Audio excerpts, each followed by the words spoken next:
Ya, por fin.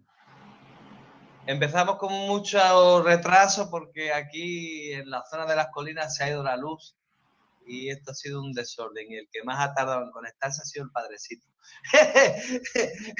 El padrecito, pero no el padre Jorge Nelson, yo. El padre Jorge Nelson ha estado bien el pobre todo el rato. Bien, hermanos, hoy en el conversatorio tenemos... Dime, Jorge. Bienvenido a República Dominicana. No, me encanta, me encanta. Oye, tú sabes que yo estoy ya nacionalizado, no te lo he contado. Tú eso no lo sabes. Yo soy de aquí. Yo ya puedo hablar mal de mi país. Bien, hermanos, hoy en el conversatorio tenemos al padre Jorge Nelson Mariñez Tapia. Él es vicario parroquial de 3 parroquias en Boca Chica: Santa Lucía, San Rafael y San Andrés. Aunque propiamente lo estamos hablando un poco antes también porque yo tenía el conocimiento, pero quería confirmar. Aunque él es vicario parroquial de estas 3 parroquias, lleva la parroquia de San Rafael, aunque el responsable, pues, evidentemente es el párroco, que es el padre Eduardo Carrión. El padre Jorge Nelson entró no sé cuántos años después de mí. Fueron pocos años, ¿no? Entré en el 97. ¿Cómo? ¿En qué año entraste tú al Entré en seminario? 2004. 2000, pero fueron muchos años después que yo. Aunque ya nos conocíamos antes, porque él era monaguillo en la parroquia San Gabriel, el párroco, que es el padre Eduardo Carrión. Tú fuiste monaguillo del padre Cantarero, ¿verdad? Sí, el padre Cantarero. También me mandaron de vacaciones. De Vallardo, Cantarero. A mí me mandaron de vacaciones, creo que fue una Semana Santa, ¿no? Semana Santa. No, ya nos conocíamos antes. Semana Santa. Y ahí estaba él dirigiendo. Que dirigía la cosa mucho mejor que yo, por supuesto, porque imagínate, yo allí va uno de vacaciones y aunque uno sea seminarista no sabe dónde está la mitad de las cosas. Pero bueno. Entonces hoy vamos a hablar del Corpus Christi, ¿verdad? Creo que fue una Semana Santa, ¿no? Así mismo, vamos a dar una fiesta muy importante de Corpus Christi, o antiguamente se llamaba Fiesta de la Eucaristía, pero la tradición lo dejó con el nombre de Corpus Christi. Y ya se ha quedado así hasta hoy. Mayormente se dice solemnidad de cuerpo y sangre de Cristo, pero la voz popular del pueblo se ha quedado con el término Corpus Christi. Se llamaba Además, Corpus Christi, porque si fuera en latín, sería mucho más largo, sería Corpus et Sanguinisque Christi, ¿no? Sería algo así. Sí. Mucho más largo. Al final, el corpus y se acabó. Ya. Sí, porque es una forma abreviada de decir que no presente, que en el latín una palabra abreviada dice mucho, que una palabra latina en español. Por ejemplo, la primera frase que me aprendí en latín era verbo, bola, mano y quita. Es corta, pero es larga la traducción. Lo que tú habla, vuela. Lo que tú escribes, permanece. ¿Te das cuenta? En español es larga la traducción, pero en latín es corta. En latín es corta. Una palabra latina. Sí. ¿Sabes que me estoy leyendo un libro sobre Catalina de Aragón que me viene muy bien? ¿Sabes? La idea fue sobre Juan Fischer y Santo Tomás Moro, ¿verdad? Que es ahora a finales de junio. Y es simpático porque cuando Catalina de Aragón viaja a Inglaterra no sabe inglés, no puede comunicarse en inglés. Entonces lo que hace es que habla en latín, tanto con su esposo como con la gente de allá. No te digo ya cuando tiene que cuando está el proceso de anulación del matrimonio, que al final no prospera, y tiene que comunicarse con el enviado del Vaticano y con los ingleses. Bueno, incluso con su sobrino, el emperador Carlos, primero de España y quinto de Alemania, también se tiene que comunicar en latín. Es curioso cómo en Europa en aquel tiempo, digo, la gente que estudiaba, porque la gente que no podía estudiar no podía comunicarse, pero en Europa entera, todavía en el siglo XVI, el latín servía para comunicarse entre todas las naciones. Ahora no, ahora ya ese idioma ha pasado a ser el inglés. Pero en aquel tiempo es curioso, es el latín. Se comunicaban gracias al latín. Muy bien, pues Jorge. Mucho, pero si no sabía latín, era un antiletrado. Sí. Solamente por no saber latín. Porque Santo Cura de Ars era un hombre, solamente hay que escuchar los audios de homilía de Santo Cura de Ars para darse cuenta el intelecto de ese hombre. Pero era corto con el latín y ya por eso lo consideraban bruto. Esa era la forma de pensar de aquellos tiempos. Sí, incluso cuando yo estuve en Ars en el 2010 para el año sacerdotal, a mí me sorprendió que él tenía su biblioteca y los libros estaban rayados y tenían notas y tenían muchas cosas. Bruto, eso de que era bruto entre comillas. Bruto entre comillas. Muy bien.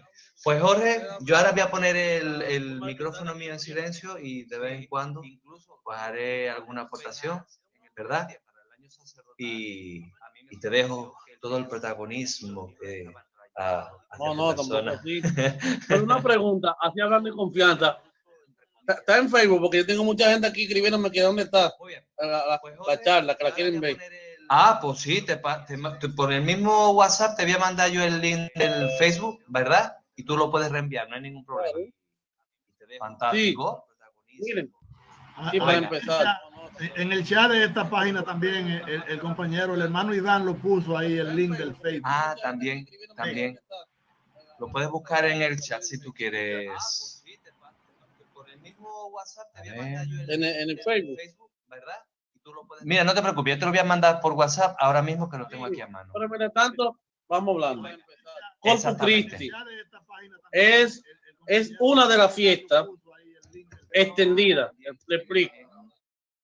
Jueves Santo y Viernes Santo el Jueves Santo hay tres connotaciones. La institución de la Eucaristía está también lo que es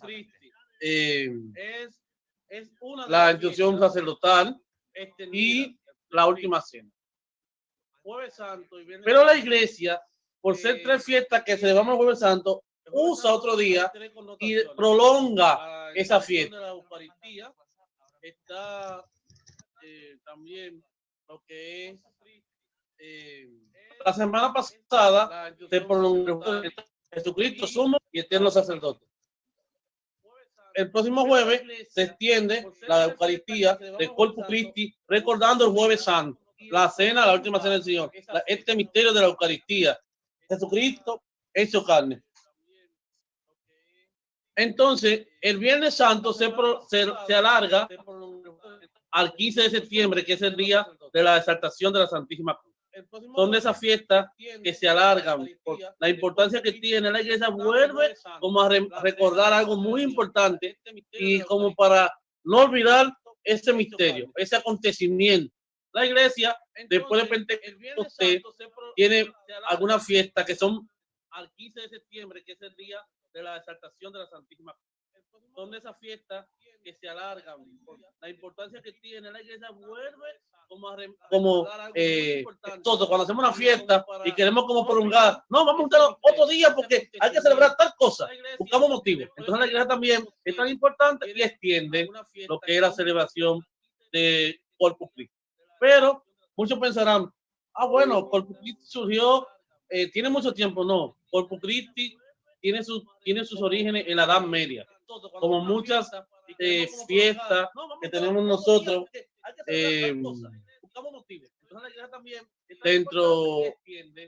dentro de la iglesia han surgido dentro de una situación. Muchas fiestas que nosotros celebramos, solemnidades, tienen sus orígenes dando respuesta a una situación que ya se ha vivido en un momento.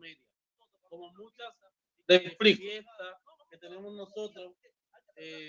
El ejemplo más claro lo tenemos en San José Obrero, que es de súper reciente. Sí, exactamente. San José Obrero, que la tenemos el 19 de marzo, que en el contexto de la Virgen María y en el contexto de la Pascua, en un sentido, pero el 1 de mayo ya León XIII lo pone en un contexto de la lucha del trabajo, de la Jeroboam, dando una fortaleza a un modelo de trabajador, un hombre de casa.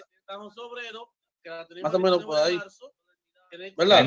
Teniendo en cuenta que en aquellos tiempos estaba también las luchas entre los trabajadores que exigían su derecho, etcétera, etcétera, y ya el 1 de mayo se estaba festejando como Día del Trabajo, pues lo que pone la Iglesia es poner un trabajador cristiano, un modelo para los trabajadores cristianos, San José Obrero. San José Obrero. Es muy importante tener en cuenta, estamos hablando de Corpus Christi, pero quiero decirle esto para que entendamos el sentido de la iglesia, porque todo lo que nosotros vimos en la iglesia tiene un contexto histórico. Dios es lo mismo que la Sagrada Escritura. Antes de Jesucristo decir algo, pasó un acontecimiento y Dios da una palabra. Es lo mismo en el contexto litúrgico. Hay un acontecimiento y Dios suscita algo y se queda como un memorial. Es como dice en la consagración. Hacer esto en memoria mía. Es como, es lo mismo que la palabra en hebreo, sahar. Sahar, que significa memoria, quiere decir que cuando yo recuerdo eso, no es como nosotros pensamos un recuerdo, no. Es como revivir aquello que yo estoy recordando como si fuera hoy. Se actualiza como hoy. Cada vez que nosotros celebramos la Eucaristía, es lo mismo que la palabra y hebreo, sahar. ¿Ya?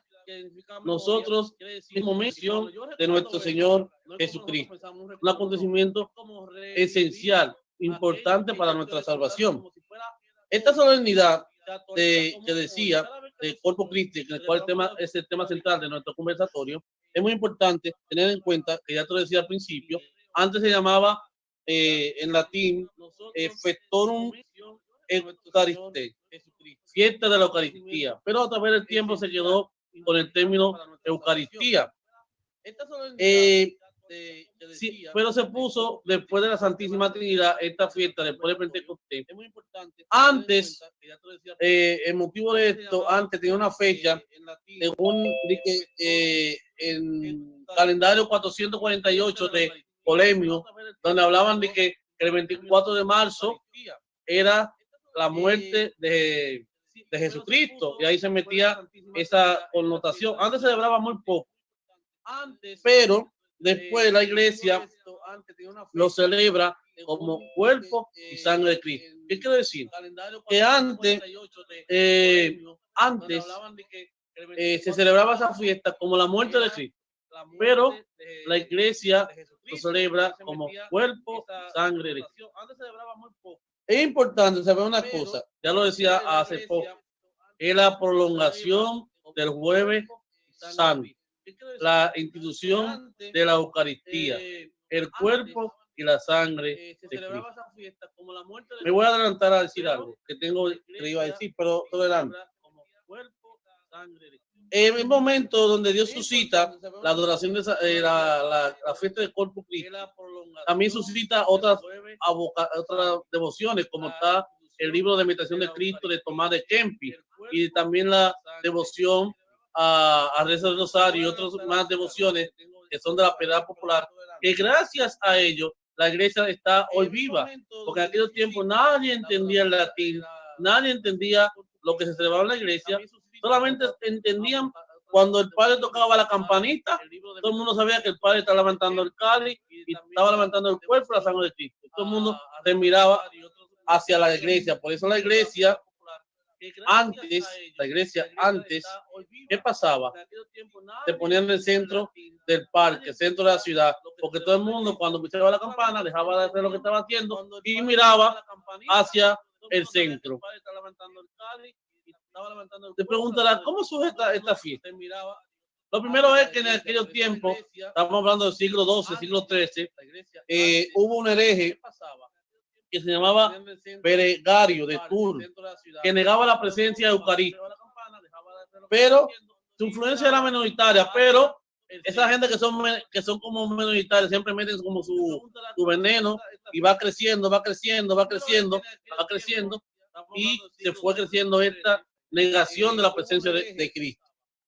Y entonces se creó un movimiento que se llamaba Cátaro, Abigense y Valdense, que iban negando la presencia de Jesucristo en la Eucaristía.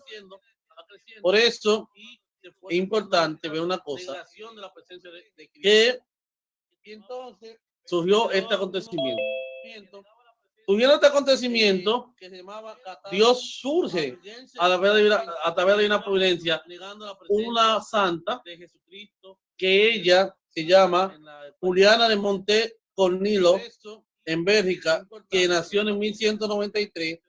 Ella era huérfana de temprana edad y fue educada por la monja agustiniana del Monte Cornilo. Andó el tiempo, hizo su profesión religiosa y más tarde llegó a ser superiora. A esta hermana se le dio una aparición a muy temprana edad que veía la veneración, tuvo una gran veneración por el Santísimo Sacramento. Y tuvo un sueño donde veía la luna que tenía un punto negro, el cual significaba la ausencia de esta solemnidad. Le revelaba la ausencia de esta solemnidad. Estamos hablando de 1258, 1200 y pico, donde se da esta revelación a esta santa. ¿Alguna pregunta? No me dejes hablando solo. No, por ahora vamos bien, tranquilo, te estamos escuchando porque todos. Es bueno porque siempre suben preguntas. Y por ejemplo, ahorita que estabas hablando de los cátaros, los albigenses y los valdenses, todavía estas herejías tienen fuerza. En el sur de Francia y en el norte de Italia, sí, todavía existen. Sí, uno piensa como que ya no están todavía. Están todavía y cogieron un poquito de fuerza con Martín Lutero. Acuérdate que Martín Lutero, dentro de sus dos tesis de solo palabras y negaba la presencia eucarística, también cogieron como un poco de fuerza. Pero también no nos vayamos lejos. Yo soy de lo que digo como el padre Pedro Jorge Lori, que murió hace un año y pico, decía que un cristiano que no esté instruido es un futuro protestante, y eso va también con el sentido de no conocer la esencia eucarística, no conocer este gran misterio. Entonces, esta monja, que se llama Santa Julia de Monte Cornilo, era a un sacerdote, su obispo, que se llama a ver, el obispo se me va. No, porque imagínate. Lógico, con tantos datos no me imagino que algo se te tiene que escapar, criatura. Oye, lo que me ha gustado es que es Agustina. Tú sabes que nuestra parroquia, quienes la fundaron fueron los agustinos recoletos. Son 3 parroquias que llevaban ellos. San Ezequiel Moreno, Santo Toribio de Mogrovejo, que es donde está Padre Jorge Rodríguez, y la parroquia de la Consolación, que es la única de las 3 parroquias que todavía llevan los agustinos. Es importante ver que los agustinos jugaron un papel muy importante junto con los dominicos. Hago un paréntesis. Tanto los agustinos como los dominicos jugaron un papel muy importante en la iglesia en la Edad Media. Me explico, para que lo entendamos. En la Edad Media, lo que es el intermedio de la Edad Media, los agustinos y tanto los dominicos, que de ahí da Santo Tomás, ayudaron mucho a sustentar la doctrina de la iglesia. Hoy por hoy, todos nuestros documentos, catecismo de la iglesia, el misal romano, y muchos de ellos dependen de los dominicos y de San Agustín, tanto de San Agustín como de Santo Tomás. El misal completo, la mayoría de las oraciones están sustentadas en los documentos de Santo Tomás. El catecismo tiene una línea agustiniana. Vemos que es como San Pedro y San Pablo, la Biblia, la Sagrada Escritura, penden sobre dos columnas de los apóstoles. La doctrina de la iglesia pende lo que es sobre Agustín y Santo Tomás. Teniendo en cuenta que cuando se revela la Corpus Christi a esta santa, también está vivo Santo Tomás de Aquino. Está presente Santo Tomás de Aquino en ese tiempo. Está vivo Santo Tomás de Aquino porque él fue el que ayudó al Papa que promulgó esta fiesta a preparar los documentos, los himnos correspondientes a la solemnidad del Corpus Christi. Bueno, seguimos. Entonces, esta Juliana, que se le reveló, él fue a donde su obispo, que se llamaba Robert Tirente, erudito dominico. Date cuenta, estamos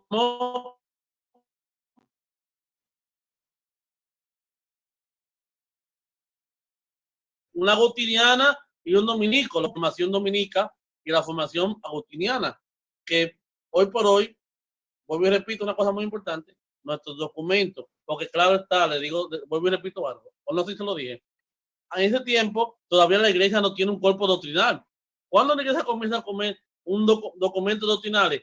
A partir del Concilio de Trento, que comienza a tener como un cuerpo doctrinal, tanto en sus sacramentos, tanto en su doctrina. Entonces, aquí hacemos un inciso, Jorge, sí, porque esto es un detalle que mucha gente no conoce y que es simpático saber. Los seminarios surgen después del Concilio de Trento. Para tú formarte, para ser con Carlos Borromeo. Para tú ser un padrecito, tú lo que hacías era que te mandaban o tú te formabas con el párroco de tu pueblo, de tu ciudad, ¿no? Vivías con él, veías cómo hacía las cosas, él te iba enseñando, el pobre hombre podía, cuando tú ya estabas más o menos preparado. Agustín lo formó San Ambrosio. Bingo, exacto. Entonces ya luego cuando tú llamabas, te formabas, te presentaban al obispo, el párroco te presentaba al obispo, mira, este muchacho está preparado para ser sacerdote. Te ordenaban y ya, pues te mandaban a una parroquia, ¿no? Pero entonces, claro, ¿qué era lo que pasaba? Que había algunos sacerdotes que los pobrecitos míos pues sabían, porque podían saber, porque no había, además imagínate, en aquellos tiempos no había imprenta, con lo cual tampoco había libros. Los libros eran todos escritos a mano y eran carísimos.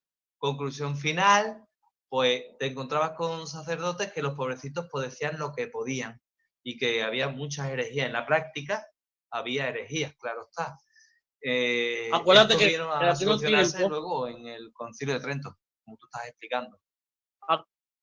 Acuérdate que en aquellos tiempos, hoy hablamos de 7 sacramentos, pero en aquellos tiempos eran 400 sacramentos. Y ya el Concilio de Trento comienza a dar un orden. 400 sacramentos. 400 sacramentos. ¿Y quién se aprendía 400 sacramentos de memoria? Los pobres muchachos de la catequesis se volverían locos. No, cuál ahí la iglesia, con el Concilio de Trento, saca los 7 sacramentos y los otros demás se llaman sacramentales. Por ejemplo, el San Rosario, aquellos tiempos llamaban sacramento. No, ya no es sacramento, ya es un sacramental. O sea, los sacramentos son aquellos que nos van preparando en función a Cristo, a la persona de Cristo. Los sacramentales son aquellos que nos van preparando en función a recibir el sacramento. Los sacramentales nos conducen al sacramento, pero los sacramentos nos conducen a la persona, a la personificación de Cristo. Por eso los sacramentos, entre los 7, los 3 primeros, se definen la iniciación cristiana: bautismo, Eucaristía, confirmación. Ya los otros 3 es como la conclusión de lo que el hombre quiere en su vida frente a Cristo. Por eso decía el padre Farné, hablando de los últimos 4 sacramentos. Los 4 sacramentos son necesarios para personificarnos en la persona de Cristo. Primero, el sacerdote hace la persona de Cristo, pero también el matrimonio, cuando se casa, no se casa por casarse. El otro cuando se hacen uno, hacen el misterio de Cristo. Por eso dice en Efesios, dice, y me refiero a Cristo con la iglesia, cuando se habla del matrimonio. Y después, cuando habla de los enfermos complementan la pasión de Cristo. Aquellos que Cristo no complementó, los enfermos participan de lo que es la pasión de Cristo, lo que tanto habla Juan Pablo II en la encíclica sobre el sufrimiento salva. Salvatoris Sufrime, creo que se llama, voy a decir mal en latín, pero el sufrimiento salva. Entonces,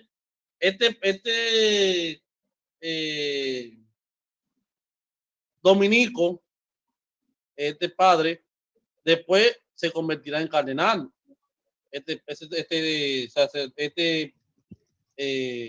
Fue el nombre, otra vez. Robert de Tirete, obispo de Lieja. Entonces, la fiesta en su diócesis. Primero se promulgó en una diócesis. Después, en el 1251, el legado papal del cardenal Weger inauguró la fiesta en Lieja. En adelante, el jueves, después de la octava de Pentecostés, hablamos, pasa Pentecostés, los 8 días hacia la Santísima Trinidad, el próximo jueves viene siendo el jueves después del octavo de Pentecostés. Entonces, en adelante se celebra ese jueves. El cardenal, legando en los Países Bajos, ya que Pantaleón, entonces, después de eso, el Papa Urbano IV es el que lo expande en la Iglesia Universal. En el 1274 extendió la celebración a la Iglesia, publicando una encíclica, una burla, perdón, que se llama Transiturus, del 8 de septiembre de 1274, tiempo que está Santo Tomás de Aquino. Entonces, después, mira qué cosa, Dios coge personas que son amantes de la Eucaristía, porque Urbano era un devoto de la presencia eucarística. También coge a Santa Juliana, que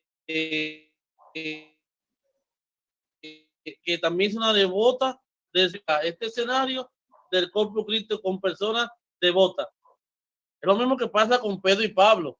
Pedro, si no coge a Pablo, que es un hombre con un fuego de salir para donde sea, donde estuviera el cristianismo, Dios coge personas para expandir lo que la misión. Por ejemplo, esto de Santísimo Rosario. Una cosa muy importante es que este decreto se expandió más porque Urbano IV instauró, digamos así, pero como que no se propagó. Me explico. El internet ahora, tú dices una cosa ahora, se expande, pero Urbano IV, no, imagínate, eso para llegar al mundo entero, la fiesta se va a hacer una cosa imposible. Bueno, ¿cómo se extiende la fiesta? De ahí se extiende a través de la evangelización de los dominicos, de los agustinos, a donde iban a evangelizar, llevaban la presencia eucarística. Hay una película que se llama, que quizás no se acuerda, que muchos no la veíamos mucho en el seminario por el Padre Salvador, que se llama La Misión, Preciosa. donde presenta una película preciosa de los jesuitas. Sí, también, oye, ahora que me lo estás diciendo, voy a ver si me descargo la película o se la pido al mismo Padre Salvador para que cuando ya podamos poner películas en la parroquia, tenemos un proyector y una pared fantástica y se puede ver esa película que a los muchachos les gusta. Porque en la misión se ve una cosa y también se ve en la película de San Francisco Javier, que tiene padre, también el padre Salvador la tiene. Se connota algo, que lo primero que hacían los misioneros era instruir el sacramento del bautismo, la primera comunión y el amor a la presencia eucarística. Y cuando había un problema, lo primero que hacían los misioneros era salir a bendecir al pueblo con la presencia eucarística, que es lo mismo que hacemos nosotros, que hemos hecho estos tiempos de pandemia, que se ha salido con el helicóptero. Se ha salido en el helicóptero y eso, a bendecir el pueblo, se vio en otros países y aquí también lo hicimos. Porque es importante. Mucha gente dice, yo soy de lo que digo, pues una vez en una clase. No, déjame el mío ahí, póngalo ahí. Para Israel Gaviota, que fue citando a, creo que Romano Guardini dice, aunque tú creas o no creas, ahí está la presencia de Cristo, porque no eres tú, no soy yo que condiciona la presencia de Cristo, porque cuando el sacerdote impone las manos sobre las especies, esa es la función del Espíritu Santo. No somos nosotros que condiciona si Cristo está ahí en la presencia. Ese es un problema tuyo. Dice, se puede creer o no se puede creer o no se puede creer, pero realmente Cristo está presente. Aunque tú no lo creas, yo no lo creo, está, porque es la función del Espíritu Santo el que hace la presencia eucarística sobre las especies. Podemos decir muchas cosas, pero lo hablaré un poquito más adelante, que tengo un punto sobre eso, sobre la presencia real eucarística. ¿Cuál es la importancia? Porque esta fiesta tiene un sentido de la manifestación de Dios, de una teología. Esta fiesta tiene algo muy importante. El centro de esto es contemplar el misterio de que Cristo se ha hecho carne y se ha quedado en un trozo de pan. Es como yo decía, es lo mismo que dice los discípulos, hermano, quédate con nosotros, Señor, que la tarde va cayendo. Pero es impresionante que Jesucristo se queda y los discípulos reconocieron al partir el pan, en un pequeño trozo de pan. Es impresionante. Nosotros decimos en la adoración eucarística, ¿qué decimos nosotros?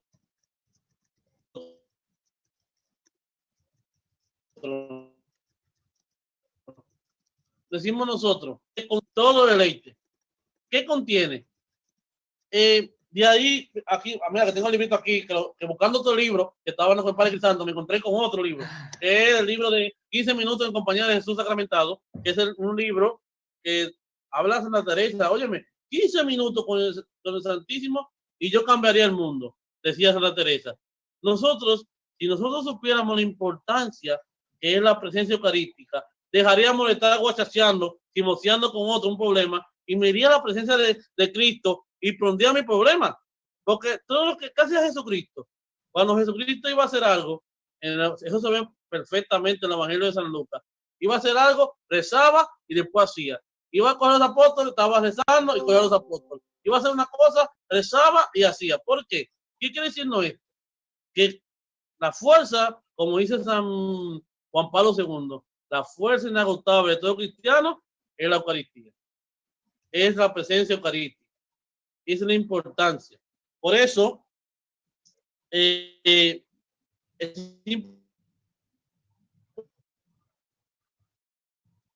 importante el sentido de esta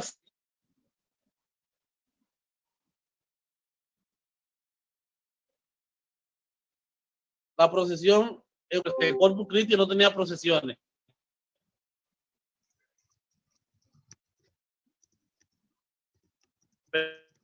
Pero al teo, no hay Corpus Christi, vamos a ver más adelante el significado.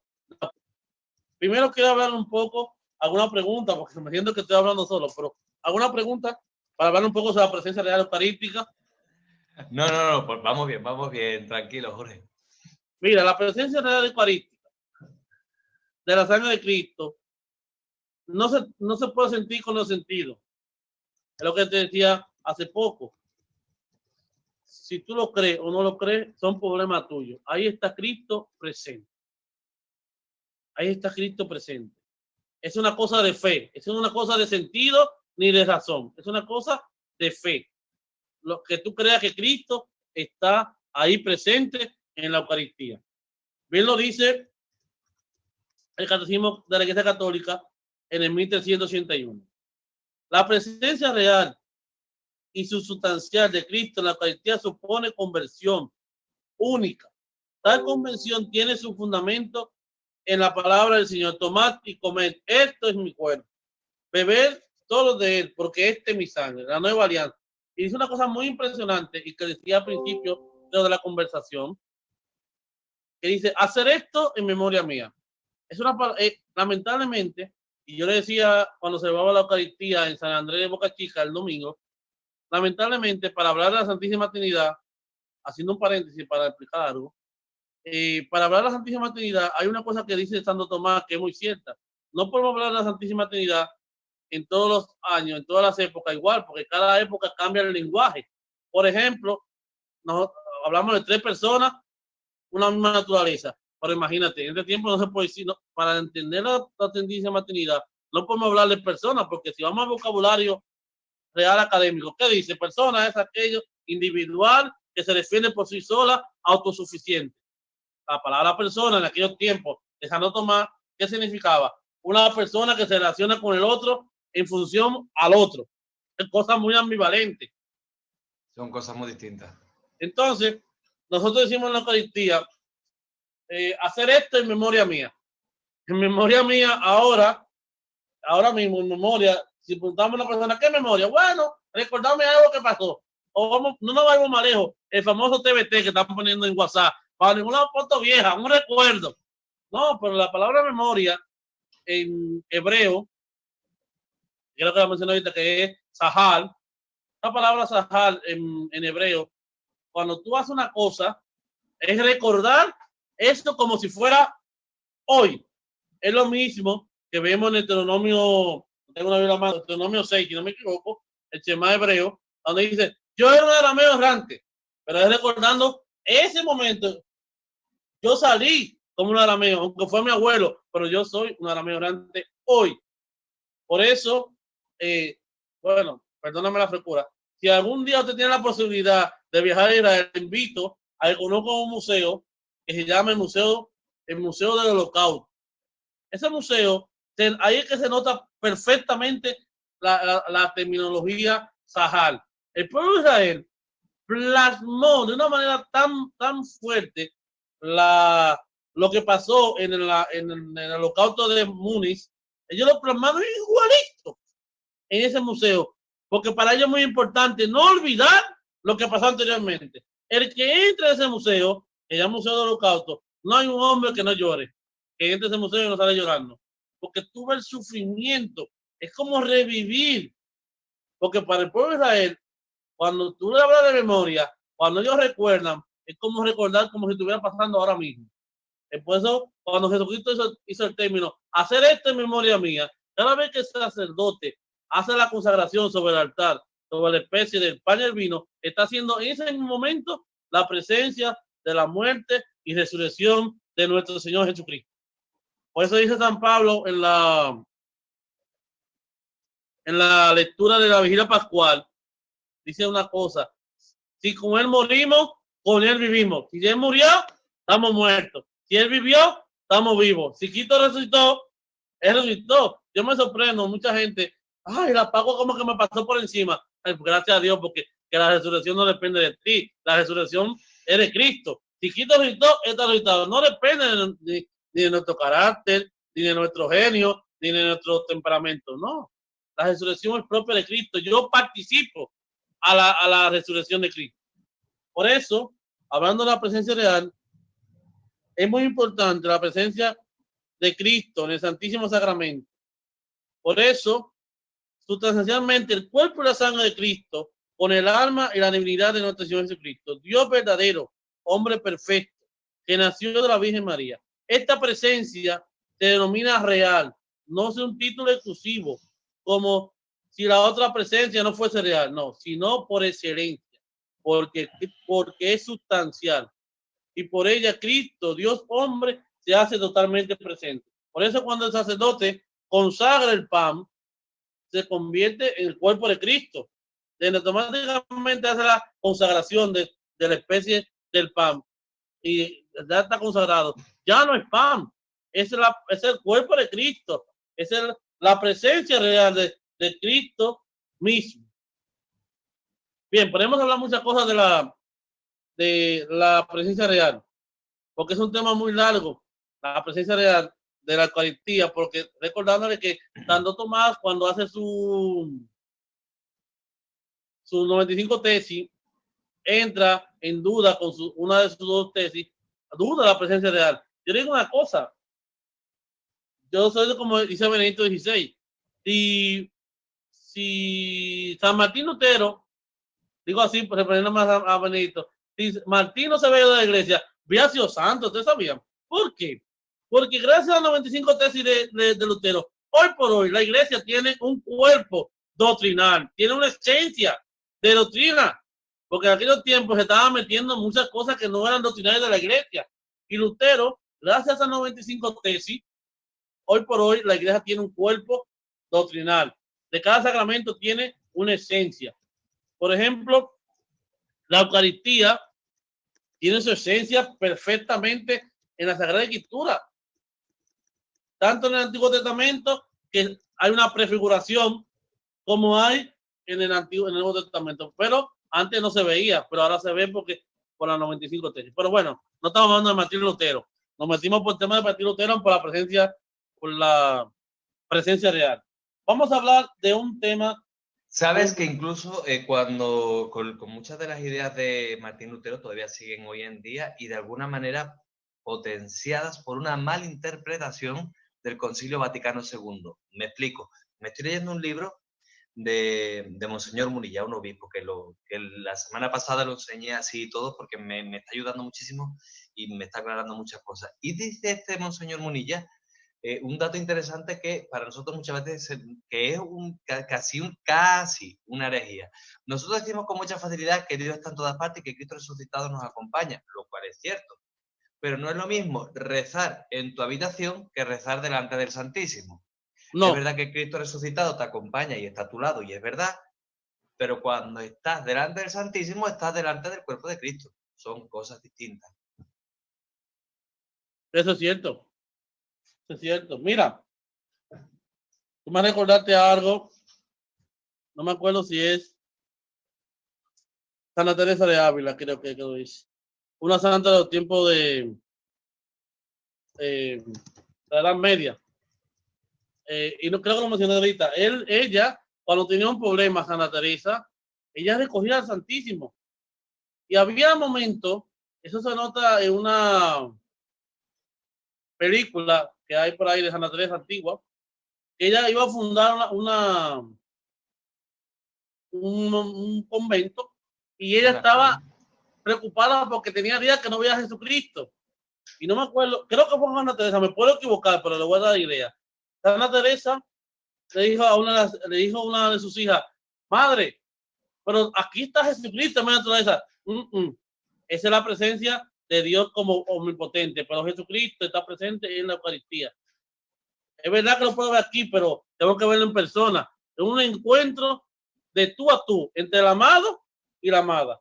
Entonces, no es verdad que el amado, como dicen ahora, no, mi esposo está en Nueva York y yo aquí. No, el encuentro será personal. Eso es un tema que, eso es un tema. Pero el punto es muy importante. Amor de lejos. Es muy peligroso eso. Por eso es importante. Corpus Christi, seguimos. Pero eso de la Eucaristía es lamentable. Y me sorprendiste cuando me llamaste, me pediste el tema, porque es necesario, porque ahora mismo se está perdiendo la presencia del corpus, de la adoración del Santísimo, porque los jóvenes de ahora le tienen miedo a la adoración del Santísimo. Nosotros mismos, te lo digo la verdad, cuando nosotros llegamos al seminario, comenzamos a tener amor a la adoración del Santísimo, porque de por sí cuando llegaba, uno mantiene la concepción de misa, confesión, el rosario, pero como adoración del Santísimo como que no encajaba con nosotros, por la mentalidad de los jóvenes. Pero la iglesia poco a poco tiene que dar ese amor a nosotros como cristianos, a la Eucaristía, a aprender a poner nuestros problemas bajo los pies del Santísimo, bajo los pies de la Eucaristía. Mira, hay una vez, y eso quiero citar al padre Guillermo Rosario, el difunto padre Guillermo, que una vez me chocó porque fue con él que yo lo vi. Andaba en una misa y parece que hubo una confusión con la hora. Y había otra actividad. Y llegamos al sitio y el padre dice, mira, parece como que nos confundimos de lugar. Y vamos perdiendo el tiempo porque aquí en el Dominicano lo que más tapones sobra. Y dice, no, espérate. Vámonos para Santísimo un ratico, que el Señor va a resolver el problema. Bueno, nos sentamos, ver el padre muy tranquilo. Y yo dije, no, pero el padre está muy tranquilo y falta media hora, faltan 1 hora y media para otra actividad y no sabemos cómo hacer. Me dice, tranquilo, que eso se va a resolver ahora. Y él se siente en el Santísimo y dice una cosa. Cuando el hombre se afana, debería aprender a lo que dice el Salmo. En vez de pradera me recuesto y el Señor me lleva a descansar. Se sentó y estaba en el Santísimo y dice, él va a resolver todo. Y eso fue dicho y hecho.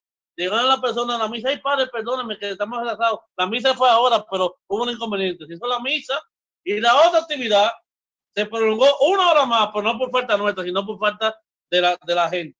Él quiere decir, yo decía, oye, yo preocupado y él muy tranquilo, no, él va a resolver. ¿Por qué te hago tan anécdota? Porque nosotros, si aprendiéramos a valorar la presencia de Cristo, muchos de nuestros problemas los ponemos bajo los pies de Cristo y Él los resuelve. El problema es que nosotros somos inquietos. De por sí el dominicano es muy trascendido, muy rapidín y todo quiere que se lo sepan ahora. Pero tenemos que aprender a dejar a que Cristo actúe también, a que haga su efecto. Bueno, podemos hablar muchas cosas, pero seguimos. La procesión. Esta fiesta, vuelvo y digo, esta fiesta antes no tenía procesión. Fue a través de los años. Me explico. Solamente con el Papa Urbano IV, solamente estaba el tema de los himnos, los cantos, la lectura del Corpus Christi, que lo compuso Santo Tomás de Aquino. Que ahí va lo que nosotros hacemos, el pan de ligua y el tantum nuevo, y también otro que nosotros hacemos que llama adorarte, la adoración a ti, que también hacemos nosotros, la adoración de Santísimo, que son compuestas. Todas las oraciones que hacemos de la adoración de Santísimo están compuestas por Santo Tomás de Aquino, todas. Y el mismo misal romano que tenemos nosotros, el misal romano, todo su contexto es un contexto Santo Tomás de Aquino y un poco agustiniano. ¿Por qué es importante ver esto? Porque acuérdense que Santo Tomás de Aquino es llamado el doctor angélico, porque es un hombre muy trascendente con la Eucaristía. Dios tuvo mucha devoción, era un devoto de la Santísima Eucaristía. Bueno, podemos decir muchas cosas. Seguimos. Se me fue me pasó como lo de Hipólito. Ay, se me fue la hoja. Estoy aquí. Te explico. Las procesiones. Yo les decía a ustedes que las procesiones, que quiero decir ese detalle, quiero decir una síntesis, pero yo tengo un pequeño blog donde tengo eso. Entonces decía, no hay un decreto en sí que hable sobre las procesiones. Un decreto, no, eso fue a través de los tiempos.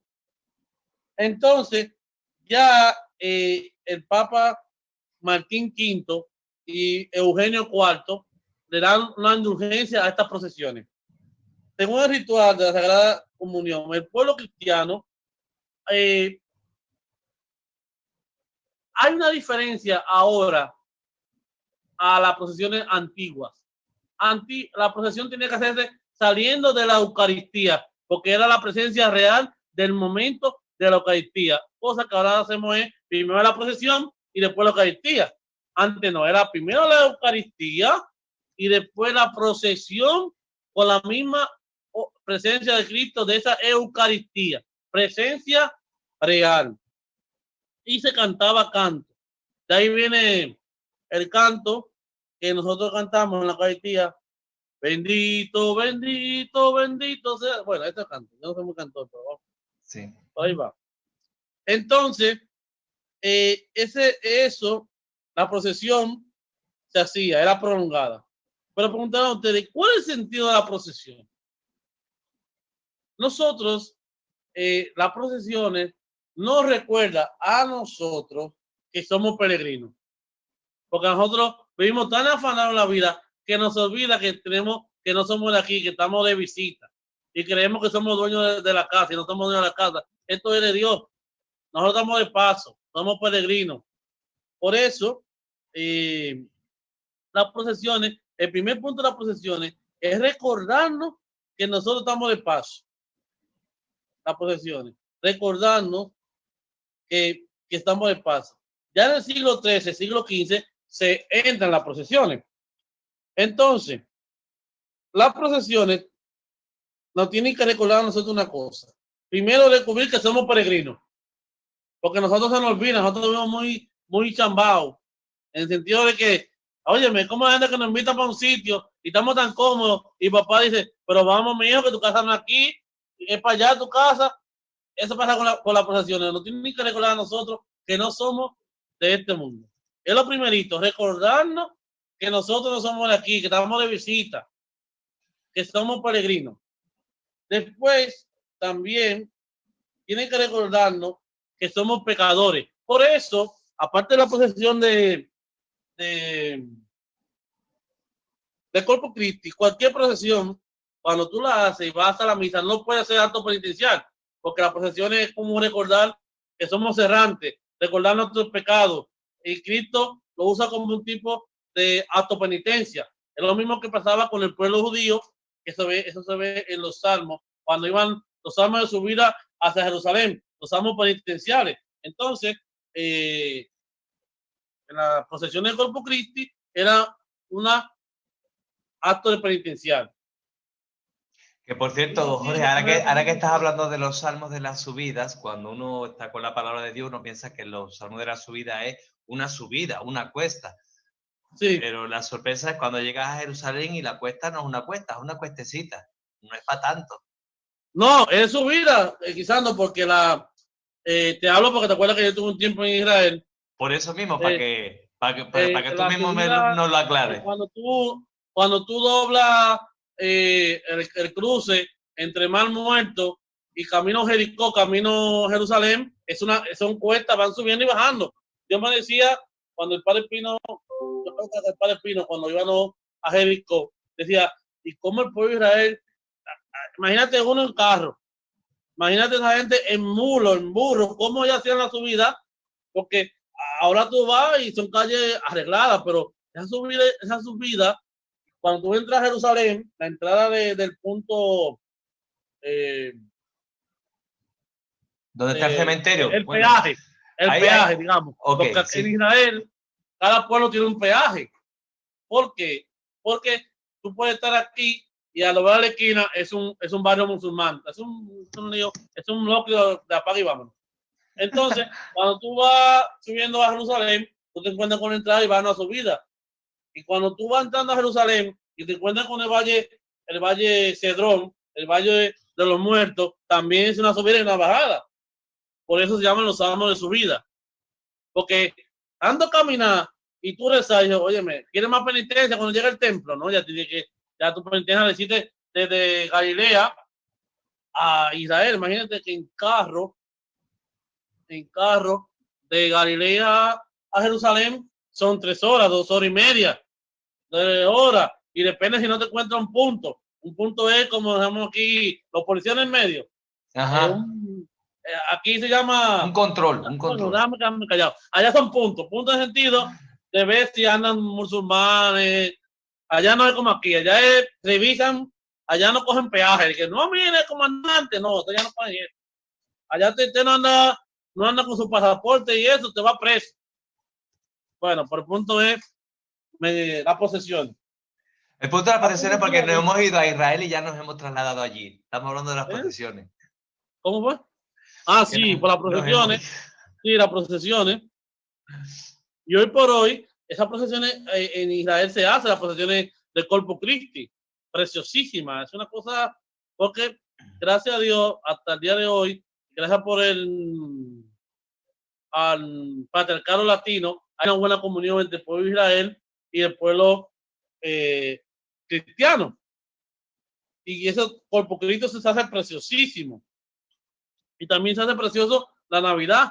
El mismo pueblo de Israel, el día de Navidad, le prepara al pueblo cristiano que vive en Israel, le prepara por las calles feliz Navidad, feliz nacimiento de Jesucristo. Porque tenemos en cuenta que para el pueblo de Israel reconoce a Jesucristo como un maestro, como un rabino del tiempo de aquellos tiempos. Lo que ellos no aceptan de Jesucristo es que es hijo de Dios. Pero de que sea un rabino y que influenció en el pueblo de Israel, muy bien. Pero de que muerto y resucitó, ahí llegamos. No pasemos ese muro. Ahí, y lo podemos ver en un libro que si alguien lo quiere leer después, cuando tenga tiempo, que se llama Los 12 años de Jesucristo. Y yo lo tengo por ahí en PDF, se lo puedo pasar para ustedes. Ay, sí. Es un libro muy precioso de los 12 años de Jesucristo, donde reconocen a Jesucristo como rabino, pero no aceptan el tema de que hijo de Dios. No le meta a un judío, no le hable de que hijo de Dios. Eso que se queda ahí es el muro que hay entre nosotros. Por eso no es un punto. Las procesiones, decía, de penitenciales. Vamos, seguimos hablando. Podemos decir muchas cosas, pero déjame seguir, no ponerme el guión que tengo aquí. Pues es una síntesis porque se puede hablar mucho. Las procesiones también nos dice la reconciliación el amor y la misericordia que nos sigue.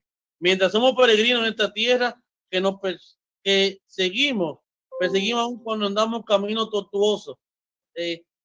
Tú vas, por eso la presencia eucarística nos recuerda este Salmo 23, que nos lleva a verde pradera y nos hace recortar y nos hace descansar. También la procesión de llevar el cuerpo es como la unión de Cristo. ¿Te acuerdas el pasaje de que Adán y Dios andaban juntos, paseaban juntos? Es lo mismo que andar con Jesucristo. Dios hombre, Dios Padre y el hombre andan juntos, caminan juntos. Dios no lo deja solo, va junto en el camino. Por eso esta procesión nos habla de la unidad y también nos recuerda a nosotros que la iglesia vive en movimiento, porque nosotros vivimos, nos acomodamos.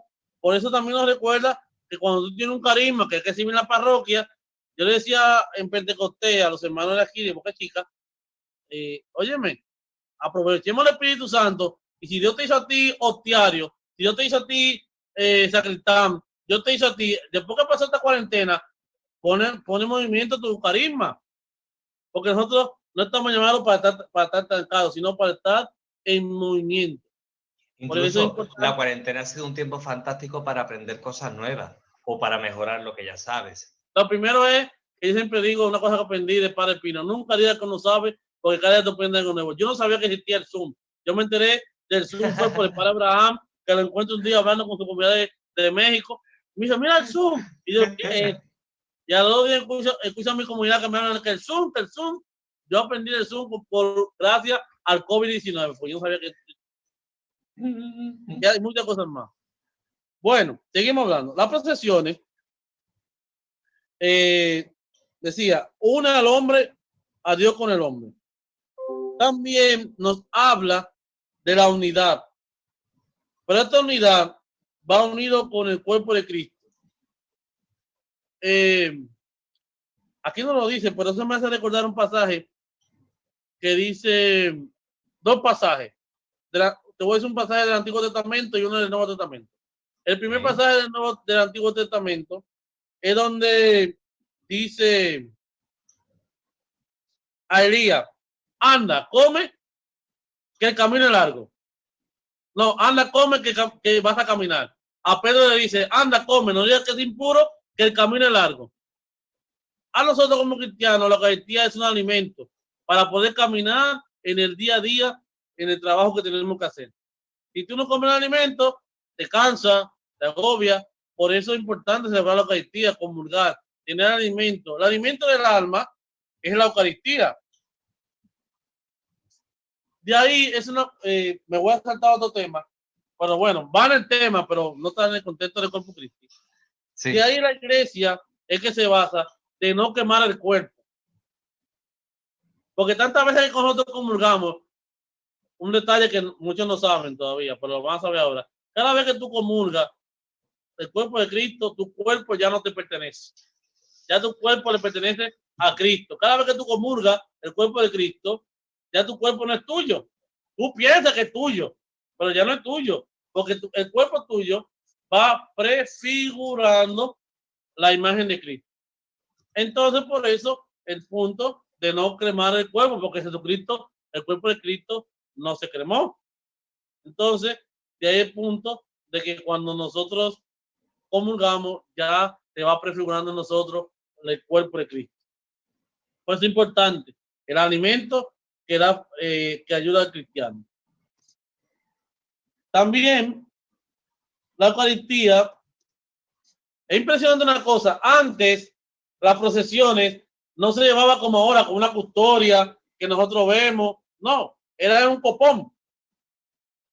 Y perdóname, padre, lo que voy a decir, si ofendo a alguien, que eso pasaba en muchas parroquias, que las hermanas, cuando el padre viene y pone un copón, ¡ay! El padre no quiere poner la custodia, que el padre está inventando. Dice muchas hermanas viejas, cuando tú pones el copón, pero mi hija, el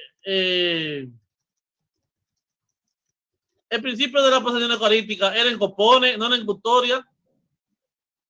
La custodia surgieron después para que la gente pueda apreciar la presencia real de nuestro Señor Jesucristo. Era en el copón, porque, ¿cómo explico? No se podía contemplar el misterio eucarístico, la gente del pueblo. Después, ¿cómo le explico? Después se fue creando lo que era la custodia, que viendo el tema, yo hace 600 días hago un artículo sobre lo que es la custodia y cómo surge la custodia, que me subió viendo esto, porque mucha gente piensa que la custodia, bueno, el más viejo Sí. es el viático. A ver, habrá gente, Jorge, que piense realmente que ya Jesucristo, o sea, la primera adoración del Santísimo fue en la última cena y que Jesucristo sacó una custodia, la puso ahí en medio y puso la hostia. ¿Me entiendes? Habrá gente que piensa así. Ni el Santísimo, ni la presencia, ni la adoración del Santísimo, ni, bueno, lo más viejo, lo único viejo que hay de la Eucaristía se llama el viático. Lo único viejo que hay, el viático, que lo llevaba San Pancracio, que era un niño que en el tiempo de los romanos, a los niños no los molestaban. Y entonces la iglesia primitiva de Roma, ¿qué hacía? Mandaba a los niños a que llevaran el cuerpo de Cristo a los enfermos. Eso es lo único viejo que hay de la Eucaristía, la comunión de los enfermos. Es lo más antiguo que tiene referente a la presencia eucarística. Porque no es verdad que en los tiempos primitivos, la primera comunidad primitiva, había de que Santísimo, vamos con el Santísimo. No había Santísimo. Esos son los temas que había que hablar otro día, cómo surgen los Santísimos. Y de hecho, San Tarsicio, cuando llevó la comunión, lo llevó en un pañito, ni siquiera llevaba en una teca o en un portaviático, lo llevaba en un pañito así, el pobrecito entre las manitas. Y los romanos, que dijeron, ¿qué tú llevas ahí? Diciendo a San Pancracio, nada, y lo mataron, y es el primer niño mártir eucarístico, que es San Pancracio, que defiende la Eucaristía. Y de ahí nace el viático, porque vía, camino de la vía, el término romano, y ahí viene el viático. Bueno, punto C. Y entonces, las primeras procesiones era con copones. Ya después, 1614, óyeme, de 1200, óyeme, estamos hablando de 1200 a 1614, cuando se empieza a dar las primeras bendiciones del Santísimo. Entonces, ¿qué te quiero decir? Las procesiones del Santísimo, como la vemos nosotros ahora en todo su esquema, se fue graduando según el tiempo. No que todo lo que vemos ahora, la adoración del Santísimo, fue tipo, no, todo fue un proceso. Por ejemplo, que me saco todo tema, pero tiene para que me entiendan. Es lo mismo que la iglesia. Muchas cosas que nosotros tenemos en la Eucaristía, la misa, fue por el tiempo, que se fue agregando muchas cosas. Perdóname el ejemplo o cosas que me viene ahora. Ese término de ponerse el Papa, que se pone el coral, que no me acuerdo el nombre ahora, esta cosa rojo, que se ponen ahora los papas, que Francisco no lo usó cuando lo hicieron papa, que es algo antiquísimo, que se ponían los papas aquí arriba rojo, que se me fue el nombre ahora, la laudeta, creo que se llama. No me acuerdo el nombre ahora porque estoy un poco nervioso. Ni idea. Te digo la verdad, Jorge, que yo esa cosa nunca me he querido ni aprender ni el nombre. Además, yo cuando sea papa tampoco lo voy a usar. Y mira que tú tienes un parecido a San Francisco de Sales. Oye, igualito. Cuando fui al monasterio de la Visitación, eso fue no en Puerto Plata, la que está en Higüey, en la Enea, se llama el pueblo. De que me vieron entrar por las puertas, las hermanas, porque ya ahí tenía yo la barba ya un poquito más grande. Mira, cuando me vieron las hermanas entrando por igualito, entró San Francisco de Sales, me tenían una chercha con eso. Pero que yo, cuando estaba en San Francisco, en Moca, itinerante, con el matrimonio itinerante de Moca, nosotros fuimos a una parroquia que se llama San Francisco de Sales, que está en la parte de Guaucí, Moca, saliendo ya camino a San Vito y a Juan López. Hay una parroquia que se llama San Francisco de Sales. Cuando nosotros llegamos a anunciar la primera vez la catequesis, que yo miro así como para repente, veo ese cuadro de San Francisco de Sales. Le digo ya al matrimonio que se llama César Igrina. César Digo Igrina, yo a César, César, pero eso es Crisanto. Y de una checha, tenemos 2 días ahí. No, que César mi aniversario. No. Y yo agarro, para cosas de la vida, yo agarro, por primera vez, esos días tenía yo mi celular nuevo de Android, la primera vez que duré 2 meses a aprender a usar esa vaina. Tú agarras un niño y te desguanaba un celular. Yo duré 2 meses a aprender lo que es esto. Y yo estaba esos días, busco en Google San Francisco de Sales, foto, y yo, ¡oh! Pero es verdad. Y de ahí me di cuenta que tú, bueno, punto. Bueno, y además, cuando me dejo la barba larguísima, oye, pero es que somos idénticos. Y San Francisco de Sales fue Me tengo que abogado, quitar los lentes. fue obispo, ¿verdad? No, yo voy a ser papa. Ya tengo no. hasta el nombre, seré el papa Olegario. Tú dices como San Pablo, aspirar a los caminos, a los carismas mayores para llegar a... Bien, hermano. Termino con esto. Que podemos hablar muchas cosas sobre las procesiones. Ya las procesiones del cuerpo del Señor, antes hacían 4 paradas en la procesión. Primera vez que escucho en mi vida que la procesión de Corpus Christi tenía 4 paradas. Eran 4 paradas.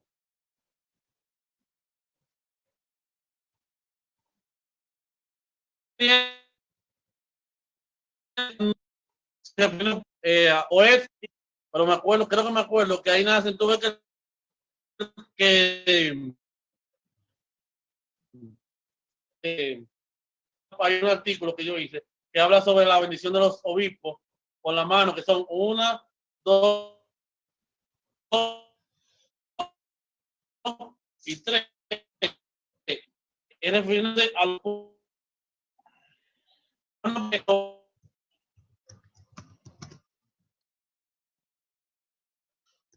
no, refiriéndose que la bendición cuenta. ¿No te has fijado en eso? Santo. Aló. Buena. ¿Me escuchas? Yo te escucho entrecortado, pero no sé si soy el único que te escucha entrecortado, ¿eh? Ya, y me...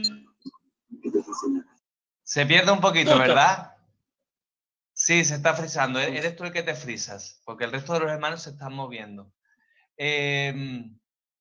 Lo de la procesión no se entendió, Jorge. O sea, de hecho, yo te hice la pregunta. Es la primera vez en mi vida que escucho que había 4 paradas en una procesión. Yo eso nunca lo había escuchado. Sí, 4 puntos cardinales. Entonces, tú te das cuenta que el obispo bendice hacia varios puntos. Es refiriéndose a que la bendición llegue a todo el mundo. ¿Me entiendes? Sí. Que la bendición llegue a todos. Entonces, pues es la bendición.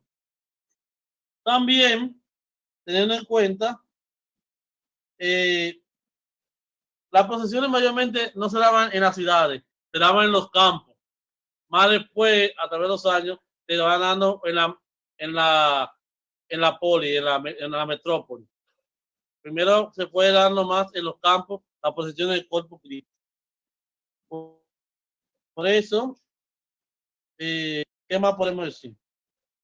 Esto creo que alguna pregunta, alguna duda. Podemos darnos entera, pero sé que ya digan ustedes alguna pregunta, duda. A ver, una duda o una pregunta no, lo que hay es una sugerencia. Oye la sugerencia que están proponiendo los hermanos. Hay que hacer un paseo a Boca Chica y que el padre Jorge Nelson nos celebre la Eucaristía en su parroquia y luego nos damos un bañito en la playa. Qué bueno. No, primero que hablar con el párroco. Yo bueno, eso va a ser para el año que viene, porque mira, tenemos que estar en pandemia, aquí no podemos estar visitas. Aquí no se tienen. Bueno, pero desde que pase el virus, se puede hacer los planes. Por allá andan par de hermanos en el Zoom, que son de aquí de Boca Chica. Yo, tú sabes que yo tenía, por ejemplo, yo tenía para este mes de junio, tenía previstas varias rutas con las matriarcas, que son las viejas gordas y feas de tetas caídas, con los matrimonios, con los jóvenes, y se han caído todas las peregrinaciones. Yo lo que espero es que ya cuando realmente ya podamos salir con un poquito de seguridad, ¿no? Porque tampoco vamos a meternos en la boca del lobo, cuando ya podamos hacer con un poquito más de seguridad, pues retornamos. Pero realmente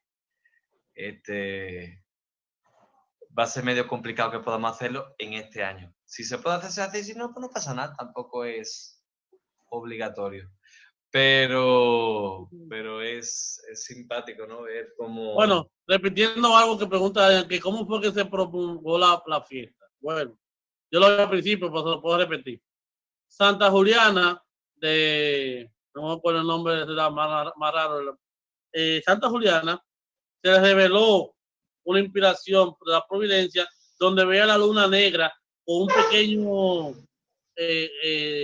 negro, un pequeño punto negro, y eso era diciéndole que la presencia, que hacía falta celebrar la unidad de cuerpo y sangre de Cristo. Y ella fue al arzobispo Robert de Trigente y le presentó la aparición, y él fue el primero que instauró en su diócesis la celebración de Corpus Christi. Ya después Urbano IV le extiende a la Iglesia Universal. Cuando se promulga esa fiesta, no tenían procesiones. Las procesiones fueron a través de los tiempos, siglo XV, más adelante.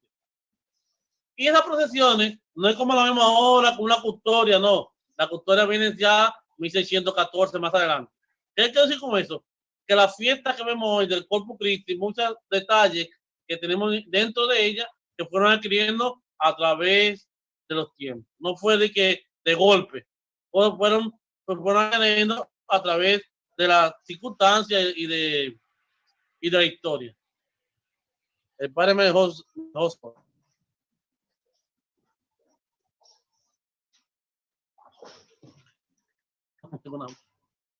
Perdón, que es que me he tenido que mover un momentito. Ah, y ahora entonces lo llaman también a él. ¿Cómo fue? Que he tenido que moverme un momentito.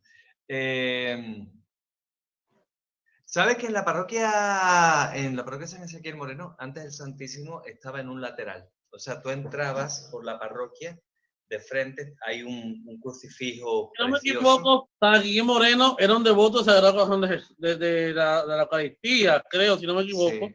que Si se no, celebra el 19 de agosto. Ajá. Junto con San Juan Eude, un pasionista, si no me equivoco, y Exacto. creo que, me puedo equivocar, creo que los dos cayeron a una fecha por algo referente a la Eucaristía. Creo que más o menos la fiesta que celebran los dos el mismo día es referente a la Eucaristía. Me puedo equivocar, pero si no, creo que va por ahí. Bueno, pues el párroco de San Ezequiel Moreno ese dato no lo tiene. Pero de que colguemos me pongo a investigar lo de la vergüenza, tú. No lo sabía. No, tranquilo. Bueno, entonces te estaba contando, tú entras, entonces de frente, donde está la sede, hay un crucifijo inmenso y en el lado izquierdo el Santísimo se había puesto de la siguiente manera. Era un cuadro con Jesucristo caminando y en la mano llevaba el pan y el vino. Y entonces eso era la puerta del sagrario. El problema era que el Santísimo te quedaba justo en un lateral. Entonces la gente, para poder adorar al Santísimo, tenía que cruzar la parroquia entera para poder adorar al Santísimo. La idea era bonita y se veía bien. El problema era que te quedaba en un lateral de la iglesia. Pues un hermano de la parroquia fue el que propuso que, o sea, había una sala que yo quería ponerla para catequesis de niños chicos. Y entonces fue este hermano que me dijo, padre, ¿por qué no ponemos mejor aquí el Santísimo? Y incluso había una ventana que estaba pintada y que se veía bastante elegante. Óyeme, pusimos el Santísimo entonces ahí, hicimos un tabernáculo y es pequeñito, no es una sala muy grande, cabrán cómodos 5 hermanos. Ya a partir de 5 hermanos caben más de 5 hermanos, pero ya se ve un poquito medio estrecho. Claro. Lo simpático del asunto es que sin hablar mucho, sin dar muchas catequesis, los hermanos, incluso los que antes no iban al Santísimo, ya pasan por allí, sin hablar mucho. O sea que realmente hay hay un punto que en todo católico sabemos que el Santísimo es algo especial, ¿verdad? Y, y entonces te sale. Lo que pasa es que también, dependiendo de la disposición donde esté el Señor puesto, de lo recogido que pueda estar, de lo bonito que pueda ser, porque también es cierto que cuanto más bonito sea, más te sale la inclinación a rezar, pero tampoco muy recargado, porque si no te empiezas a distraer en las cosas que están allí, en lo bonito que pueda ser, y entonces ya te distrae. Yo, por ejemplo, me acuerdo que en mi campo, la iglesia de mi campo es muy oscura, muy, muy, muy oscura. Pero el párroco tuvo la genial idea de poner un foco. Entonces el Santísimo era de plata, grande. Entonces puso un foco bien fuerte que iluminase solamente el Santísimo. Inevitablemente, tú cuando llegabas a esa zona de la parroquia, pues tú, evidente, no tenías una capilla propiamente del Santísimo, sino que era, además, igual que pasaba en la parroquia de San Ezequiel Moreno, estaba en un lateral, pero un poquito más escondidito, no estaba tan presente. Inevitablemente, tú cuando entrabas en la parroquia te dabas cuenta de que lo importante de toda la parroquia estaba allí, porque era el único foco fuerte que estaba dirigido hacia esa zona. Y entonces era muy fácil tú irte a rezar allí y estaba el reclinatorio allí y era muy bonito. Me impresionaba también, por ahora con que hablabas de lo de las procesiones también, en el pueblo de mi mamá. O sea, en España la procesión del Corpus Christi tiene cierta importancia, ¿verdad? Pero sobre todo en el campo de mi mamá, lo que hacía era que alfombraban todas las calles, las alfombraban de romero. De manera que cuando tú entrabas, o sea, tú sabías el recorrido del Santísimo por las calles que llevaban, que estaban alfombradas de romero. Y era un olor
yo no he dicho eso.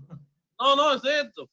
Yo lo que hago es que te agarro el material y te lo pongo a tu lenguaje. Un poco más sencillo, más llano, pero yo no hago nada porque por eso yo pongo abajo la fuente de donde yo saco ese material, porque yo lo que hago es es un blog Un resumen. informativo, educativo sobre la liturgia. En principio comenzó como liturgia. Yo lo empecé como liturgia, tema de la ascensión, el Espíritu Santo. Después metí tema de derecho canónico, que lo tengo un poco apagado, pero va a volver a activar por algunos temas. También tiene el tema de los santos de cada día también tiene. Pero ¿cuál es la misión de blog? No es que la gente conozca. Por ejemplo, te explico. El lunes pasado, sí, el lunes, no este lunes, el de arriba, el Papa hace 2 años instauró la fiesta de María, Madre de la Iglesia, lunes después de Pentecostés. Sí. Mucha gente no sabe eso, porque cuando el Papa instauró esa fiesta, la iglesia estaba fea. Hace 2 años con el tema de la pedofilia, hay muchas cosas feas. Y nadie se dio cuenta cuando el Papa instauró esa fiesta. Hasta una hermana de mi comunidad me dice, ¿y eso? ¿Y cuándo surgió esto? Eso no es viejo, eso es nuevo. Esto fue hace 2 semanas. Otro ejemplo, el tercer domingo del tiempo ordinario, que lo instauró el Papa hace poco considerando el signo de la palabra, que es que todos los tercer domingos del tiempo ordinario es dedicado a la palabra, la introducción de la palabra, de la Eucaristía, en medio del pueblo santo. Eso es el tercer domingo del tiempo ordinario. De todos los ciclos, el Papa instauró lo que es el domingo de la palabra de Dios, se llama. El domingo del tiempo ordinario es el domingo de la palabra. Y son muchas cosas. Yo un momento me descuidé del blog porque no que me desencanté de él, porque él tiene su contacto, pero ¿cómo te explico? La gente quiere que yo no, después que me dijo, pues no para compensar a la gente, tú pones que quiera lo coge, el que quiera no lo coja. Porque a veces cuando uno manda dice, no es que uno pide pero que le llegue la información. Sí.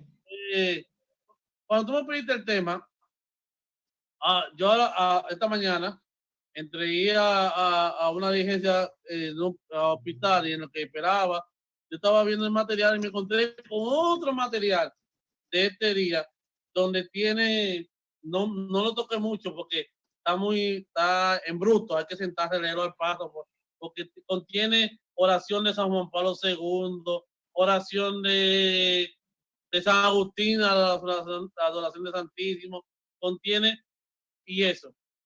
Mi blog tiene fuente de la liturgia papal y de la Merkabah. Claro está, no tomo de ahí copy paste. Yo tuve la gracia de conocer no lo conozco porque hablamos de vez en cuando, no siempre, pero siempre mantengo comunicación con los editores de la Biblioteca Católica Digital Merkabah, de los cuales me dieron ese Pedro Azuá, es español, y él me dio el permiso de poder tomar de lo que es la Biblioteca Católica Digital, la enciclopedia Merkabah, tengo el permiso de su editor para tomar desde ahí, sin hacer síntesis y plasmarlo en mi blog. No es que estoy tomando, no, yo pedí permiso tanto a la editora de esta página, de cual está muy contento porque yo siempre, lo primero que yo pongo, y tú lo vas a ver en todos los artículos, que yo no me robo nada, toda su fuente. Porque lo que yo quiero es, me explico, nosotros dominicanos, y eso lo aprendí yo en el seminario. Ay, Dios mío, tú estás dejando al país por el piso, Dios mío. No, es que yo lo aprendí. Y yo digo por mí, no digo porque no tenemos hábito de lectura. ¿Cuándo nos damos cuenta nosotros? Cuando vamos a la universidad, no tenemos hábito de lectura. Y yo aquí en Boca Chica, le doy clase a unos estudiantes en el colegio. Ay, se volvió a perder, Dios mío.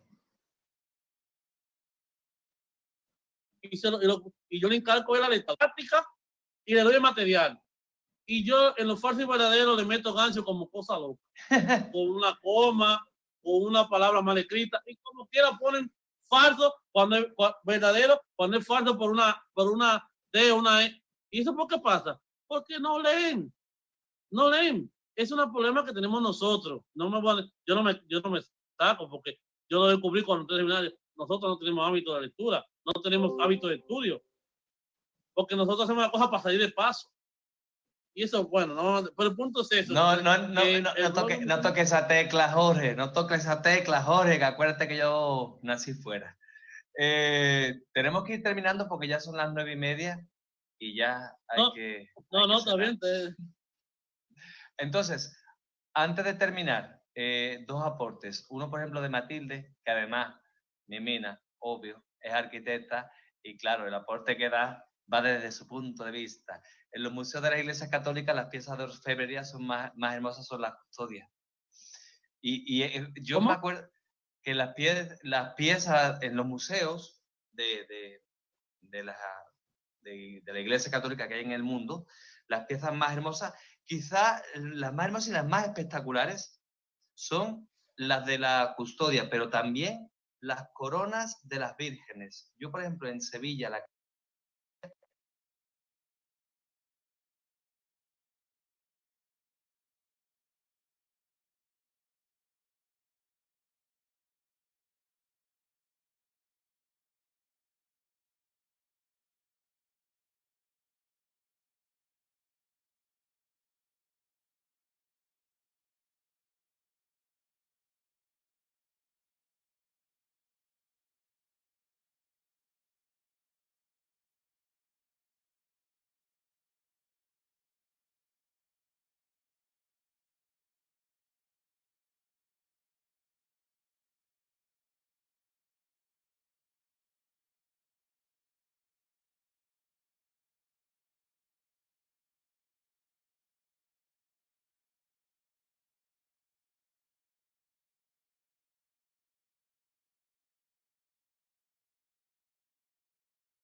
¿qué tú opinas? En el momento de la adoración del Santísimo. Mira, esto es un tema muy complejo, porque hay personas que se sienten heridas si tú dices algo, pero yo soy lo que digo que que hay que saber el momento y dónde, en el referente a la adoración. Ya yo entrando por el tema adoración, ya entra lo que se llama, de eso había que hablar, se llama el silencio sagrado, porque nosotros tendemos más a la bulla que al silencio sagrado. En el punto que dentro de la liturgia hay un silencio sagrado y nosotros no sabemos completar ese silencio sagrado. Por ejemplo, cuando nosotros acabamos de comulgar, debería entrar un silencio sagrado entre lo que va a ser la oración del Padre, la oración final, y lo que tú estás comulgando, se llama el silencio sacro. La gente no entiende lo que es el silencio sacro, comienzan a vocear, y ahora yo no me meto mucho para no meterme en ese tema, es un silencio sacro. Tanto así que la gente se para cuando el sacerdote o el ministro va a llevar Santísimo, no debe pararse. No tiene que pararse. ¿Por qué? Porque tú acabas de recibir el cuerpo de Cristo y tú te conviertes en un depositario. Eres un santísimo, un sagrario. ¿Cuándo nosotros nos paramos? Cuando hay posición del Santísimo. Porque la presencia de Cristo que pasa del Santísimo al altar, hay que pararse porque se para el Señor. Hay que tener presente que en la Eucaristía y en la adoración del Santísimo son dos cosas distintas. La Eucaristía, cuando el sacerdote besa al altar, que está besando a Cristo, automáticamente la presencia del Santísimo que está allá pasa a la persona del sacerdote que se convierte en la persona de Cristo. Por eso, cuando el obispo va al altar, se quita el solideo porque ya no hay presencia en él. Pasa a la especie. Entonces, hay un juego ahí de la presencia de Cristo entre la presencia real, entre el sacerdote que preside, pero eso, el que comulga no debe pararse, tiene que tener a Cristo, acaba de comulgar. Es un punto. Pero ya cuando tú estás en una adoración de Santísimo, ya tú tienes que pararte porque la presencia está entre el Santísimo y la presencia real. Ahí hay un respeto hacia la adoración. Y ahí entra, para responder lo que tú me preguntas, Urbano IV, creo que no sé si lo mencioné, cuando le pidió a Santo Tomás de Aquino, él le pidió que los signos no fueran de mucha bulla, sino de contemplación y adoración. Por eso dice himnos, lecturas y contemplación. Yo soy de lo que digo, eso depende del carisma de quien está haciendo la adoración, porque también Dios suscita carisma de los carismáticos, de catecumenados, de la Legión de María, de Mau. Cada uno tiene su contexto. Yo lo que no voy a una cosa, persiguieron a alguien con lo que voy a decir. El tema de meter música de Game Boy católica y cosas, no, yo no estoy de acuerdo con eso. Estoy de acuerdo en la música sacra, la que Dios ha inspirado para la adoración de Santísimo. Yo no estoy con esto afectando a ningún ministerio. Estoy diciendo que saber el momento donde se hace las cosas. ¿Entiendes? No sé si me lo entiende, Cristian. Saber el momento sí, no, que se entiende donde se hace la música y donde se hace la adoración. Yo, mira, yo la respuesta. Y yo tengo otro punto, quiero con esto. Sí, termina. Termino con punto. Yo sé lo que digo, que la adoración será perfecto cuando sale un corazón contristo y humillado. Como dice, que si la vigilia invoca al Señor, Dios le escucha y lo libra de todos. Si sale una adoración, porque vuelvo y cargo, y se le cae el sombrero a alguien, me perdonan. Es la misma actitud del fariseo y el publicano. El fariseo, hago esto, hago aquello, porque lo hizo voceado en el templo. Yo hago aquello, mira el publicano allí, este no hizo nada. Y el publicano callado y pretende, Señor, perdóname porque he pecado, he hecho esto. Yo digo que la adoración perfecta es la que sale de la sinceridad del corazón. Porque te vale gritar mucho y tu corazón no es sincero con Dios en el momento de la adoración. Eso es lo que yo puedo decir. Tú sabes que yo lo propuse de la siguiente manera. Bueno, di algunas explicaciones, porque sobre todo, por ejemplo, en el momento de la consagración, en la parroquia, sí que era verdad que se adoraba al Señor en voz alta. Y nosotros que venimos de la educación de aquí, del Redentoris Mater, que nos enseñan otra cosa, para mí era chocante. Yo lo que expliqué a los hermanos es que es como un niño pequeño que necesita hablar, ¿verdad? Pero que cuando ya se pasa a otro nivel, ya el niño no habla tanto, ¿verdad? Cuando uno empieza a estudiar, uno lo que hace es repetir la lección una vez, otra vez, hasta que se la aprende de memoria. Cuando ya tú vas creciendo, tú no repites en voz alta, sino que te sientas, coges la lección y ya ni siquiera la repites mentalmente, sino que lo que haces es comprenderla. Hay otra manera de hacer las cosas, ya no necesitas hacerlo en voz alta, ¿no? Entonces yo explicaba un poquito así que, bueno, di muchas explicaciones en aquel tiempo y poco a poco los hermanos fueron dejando de adorar en voz alta y yo espero que, pero no, yo estoy convencido de que los hermanos adoran ahora en silencio, lo hacen con la mente. La adoración ahora es con la mente, con el corazón, no con la boca, sino que la adoración es con el corazón. Y la verdad es que ahora se levanta el cuerpo de Cristo, los hermanos están pendientes, no es que se distraen, ellos están adorando al Señor, pero lo hacen de otra manera, no en voz alta. Y la realidad es que hay algunos hermanos que sí que me han dicho que ahora cuando van a alguna otra parroquia por necesidad, y claro, en el momento de la consagración la gente adora en voz alta, pues para ellos ya resulta un poco chocante. Porque claro, de estar en la parroquia en silencio, pendiente de la consagración, a de repente los hermanos adorando en voz alta, pues ya ellos les pasa lo mismo que me pasaba a mí antes, que nos resultaba chocante, ¿no? Y era un poco casi a veces hasta violento. Yo creo que ahí es más. Se volvió a frisar. Catequesis de parte del Padre. Se contempla lo que se debe hacer en cada momento de la Eucaristía. Y en el misal romano está lo que se llama la rúbrica, donde va a aplicar lo que el pueblo debe hacer. Te pongo el ejemplo. hay sacerdotes que le dan la paz al pueblo entero. Yo respeto eso.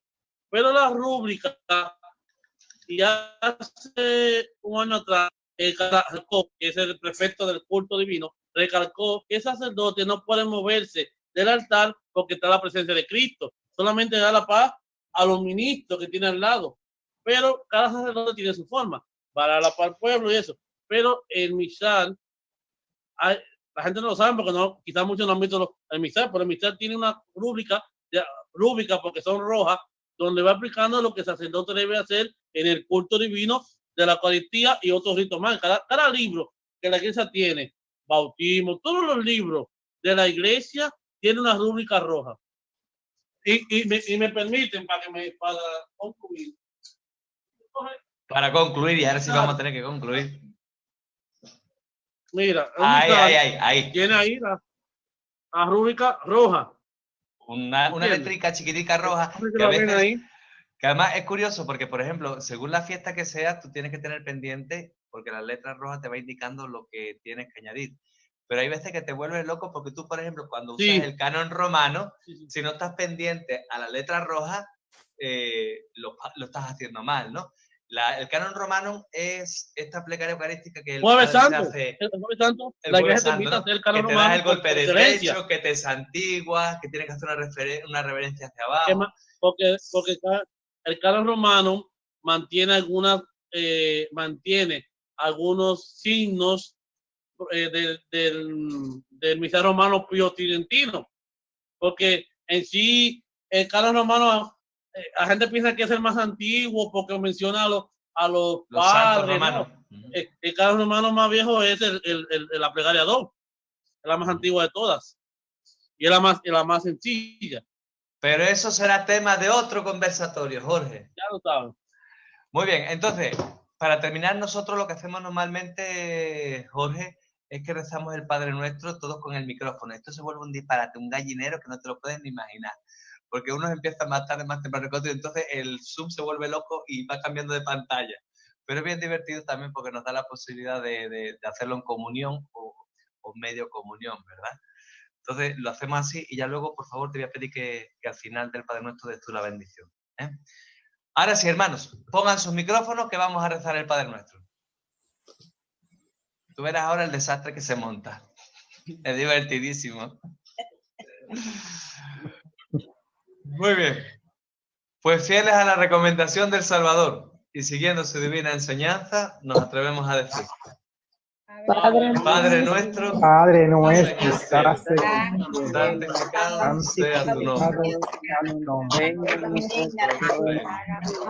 Hágase tu voluntad en la tierra como en el cielo.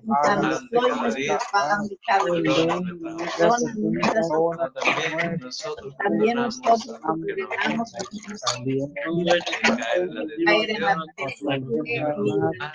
Amén.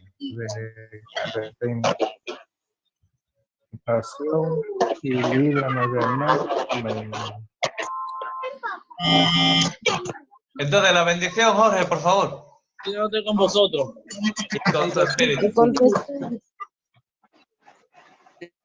La bendición de Dios Todopoderoso, Padre, Hijo y Espíritu, descienda sobre vosotros y permanezca para siempre. Amén. Amén. Amén. Jorge, muchísimas gracias. Amén. Nos ha servido mucho, incluso había cosas que yo ni tenía ni idea, porque por ejemplo esto de las 4 estaciones de la procesión y todo esto, había cosas que yo tampoco sabía, así que a mí me ha ayudado. Bueno, digo lo de las 4 estaciones porque es lo que más me ha impresionado, pero también lo de que la Santa Agustina, Santa Juliana, ¿no? Ese mapa. Igual, ¿no? O sea, que son cosas que te vas... que sirve para refrescar y otras cosas para aprender. Que a veces no todo se enseña en el seminario de teología, sino que hay cosas que luego, después de sacerdotes, que las vas aprendiendo. Así que, Jorge, muchísimas gracias. Hermanos, gracias a todos también por estar ahí. Bueno, gracias por la invitación. Gracias, Padre.